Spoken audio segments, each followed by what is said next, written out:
So 2020 was predicted to be a year of opening, of transformation, of some radical changes. And, I don't know about you, but I've found at times in my life when I think, "Oh my goodness, this is going to radically change." Then what happens initially is that there is a radical mess to create the opening, to create the change. And even if we look at, say, when I have, created a renovation, like right now, we're in the midst of renovating our basement and the floor is dug up. There are piles of dirt. There's plumbing that's been laid down, and we're waiting to get the concrete poured. So it is a huge mess right now.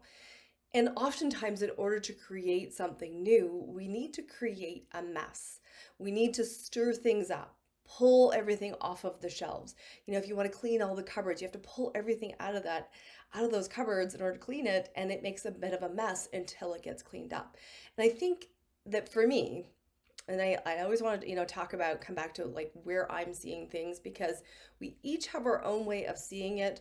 Your message, what you're learning from this situation is going to be unique to you, and it's important that you stay true to that. So for me, what I'm seeing for myself and for the world is that this is an opportunity for us to lean in to trusting the universe, trusting ourselves, and breaking the fear habit. And I know it seems like kind of a crazy time. Let's stir up the most amount of fear possible in order to invite you to break the fear habit. But oftentimes that's what we do as humans is that we create a dynamic situation where we are forced into doing something because we generally don't take proactive action.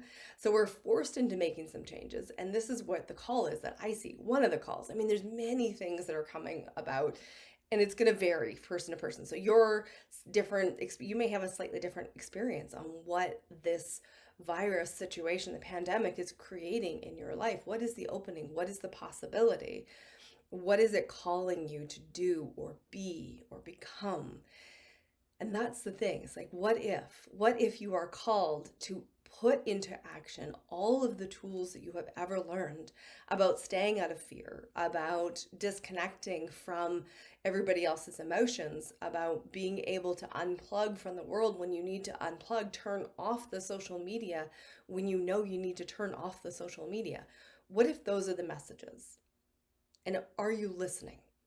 Are you taking the time to actually listen to those messages and follow them, or are you ignoring them? If you need help with that, my name's Dana Farrant, and I would love to give you a hand.